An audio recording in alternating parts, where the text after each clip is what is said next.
Assalamualaikum warahmatullahi wabarakatuh. Perkenalkan, nama saya Rafli, NIM 23OSP068 dari kelas 2B. Di sini saya akan mempresentasikan hasil final saya, yaitu PLC, Programmable Logic Controller. Nah, di sini sebelum kita lebih lanjut, di sini ada soal yaitu apa itu PLC, sejarah PLC. PLC pertama kali ditemukan pada akhir tahun 1960-an sebagai jawaban terhadap kebutuhan industri akan pengendalian proses yang lebih fleksibel, lebih efisien, dan dapat diprogram untuk menggantikan sistem kendali berbasis relay atau relay logic. Sebelum penemuan PLC, sistem pengendalian proses umumnya menggunakan rangkaian relay elektromagnetik yang sangat rumit dan memerlukan pemrograman fisik yang sulit dan memakan banyak waktu. Pada tahun 1968, Richard Morley, seorang insinyur asal Amerika, bersama dengan timnya di perusahaan Bedford, menciptakan sebuah perangkat yang disebut Programmable Logic Controller atau PLC. Untuk menggantikan kontrol relay di pabrik-pabrik mobil, perangkat pertama ini dikembangkan untuk memenuhi kebutuhan dari pabrik Chrysler untuk pengendalian sistem produksi mereka. PLC pertama yang disebut Medicon 084 digunakan untuk mengontrol mesin otomatis dengan lebih cepat dan fleksibel. Sejak saat itu PLC berkembang pesat menjadi komponen penting dalam otomatisasi industri modern. Nah, selanjutnya itu ada definisi PLC. Programmable Logic Controller atau PLC, sebuah perangkat komputer digital yang dirancang untuk pengendalian proses industri dan aplikasi otomasi lainnya. PLC digunakan untuk mengontrol mesin atau proses produksi secara otomatis melalui input dan output yang dikendalikan oleh perangkat keras dan perangkat lunak. PLC dapat diprogram untuk melakukan tugas-tugas logika tertentu, seperti pengendalian motor, mengatur suhu, lampu, sensor, dan sistem lainnya sesuai dengan program yang diinstal dari memori perangkat. PLC sering digunakan di berbagai industri, termasuk manufaktur, pengolahan, dan pengendalian energi, untuk menggantikan sistem relay atau perangkat pengendali konvensional lainnya yang lebih rumit dan tidak fleksibel. Selanjutnya yaitu ada prinsip kerja PLC.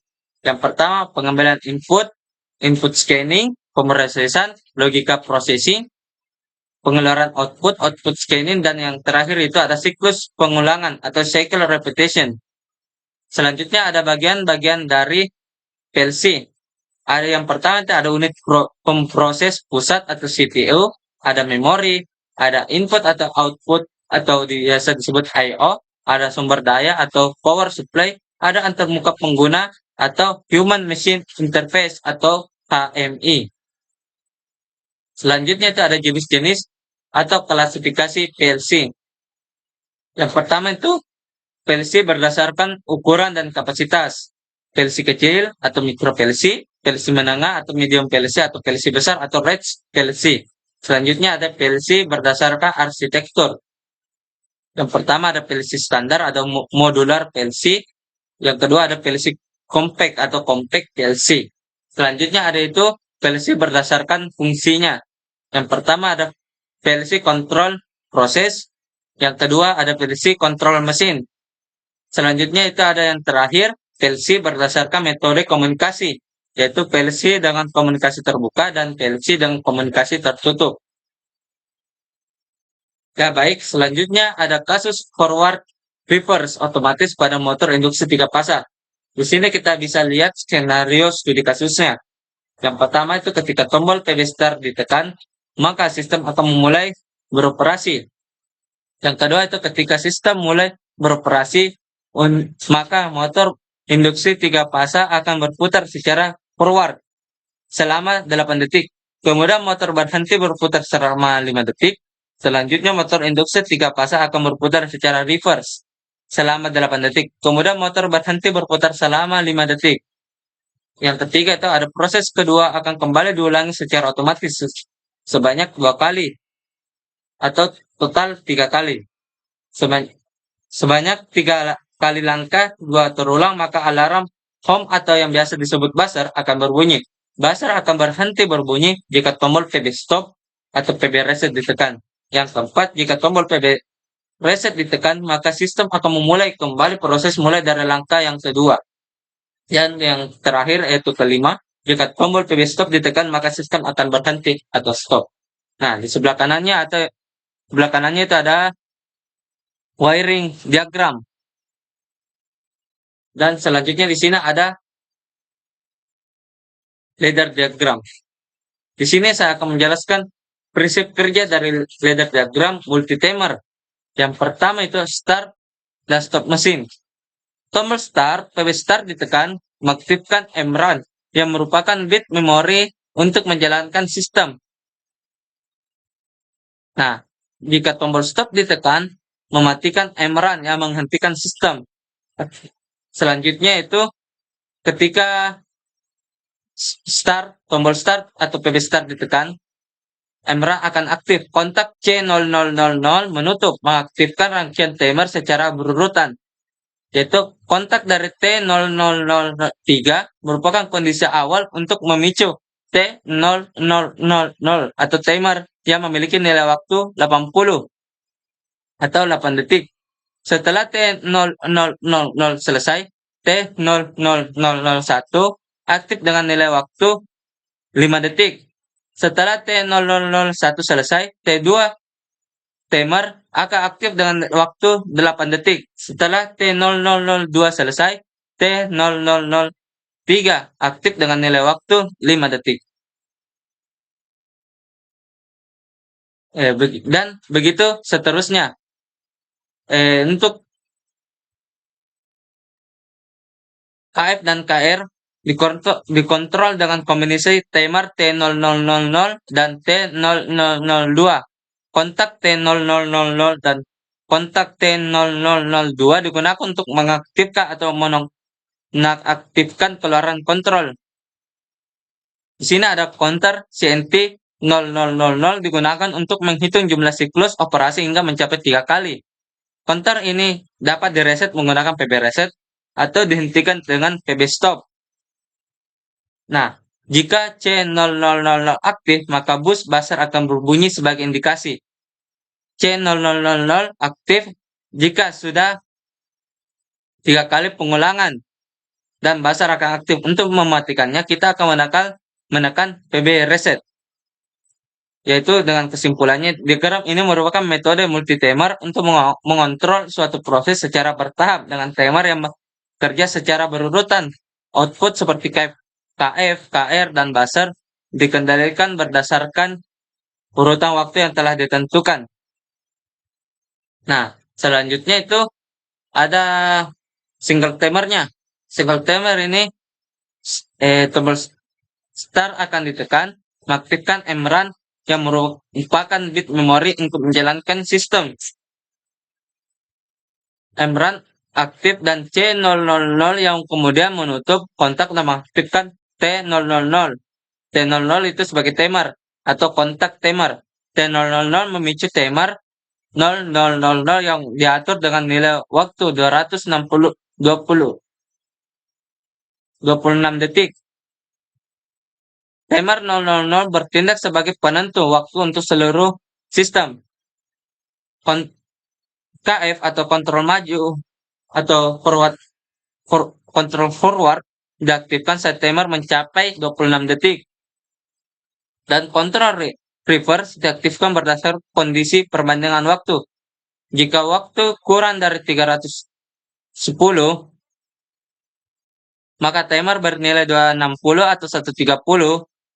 Jika waktu lebih dari 320, maka timer bernilai 180 atau 50. Ini menunjukkan bahwa kontrol reverse dan kontrol forward bergantian aktif berdasarkan nilai timer, memastikan sistem berjalan dalam siklus tertentu. Yang selanjutnya ada counter atau CNT 0000. Counter CNT 0000 menghitung jumlah siklus operasi hingga mencapai 3 kali. Counter dapat direset dengan PB reset atau dihentikan menggunakan PB stop. Aktivasi buzzer Jika C000 aktif, maka bus atau buzzer akan berbunyi sebagai indikasi tertentu. Kesimpulannya itu, diagram ini menggunakan satu timer single timer untuk mengontrol sistem dengan memanfaatkan perbandingan waktu. Diagram ini menggantikan fungsi multi timer seperti pada metode sebelumnya. Selanjutnya yaitu soal terakhir, ada lampu lalu lintas sederhana. Di sini ada skenario atau studi kasus. Saat tombol PB start ditekan, maka sistem akan mulai berjalan. Dan saat tombol PB stop ditekan, maka sistem akan berhenti. Yang kedua itu, saat sistem mulai berjalan, maka ketiga lampu akan menyala bergantian dimulai dengan LMP red selama 5 detik, LMP yellow selama 2 detik, dan LMP green selama 3 detik. Selanjutnya, sistem akan mengulangi langkah kedua sehingga sistem dihentikan atau saat PB stop ditekan. Di sebelah kanannya kembali ada wiring di diagramnya. Dan selanjutnya di sini ada leader diagram. Di sini akan menjelaskan prinsip kerja dari leader diagram pada gambar di layar. Yang pertama itu ada bagian awal atau PB start dan PB stop. PB start tombol untuk memulai sistem. PB stop tombol untuk menghentikan sistem. Jika tombol PB start ditekan, maka sistem akan aktif atau MRAM-nya menyala. Jika PB stop ditekan, maka sistem akan berhenti. Yaitu selanjutnya, saya akan menekan PB start-nya yang mengakibatkan timer T000 akan aktif. Timer ini diatur dengan nilai preset 100. Timer ini diatur dengan nilai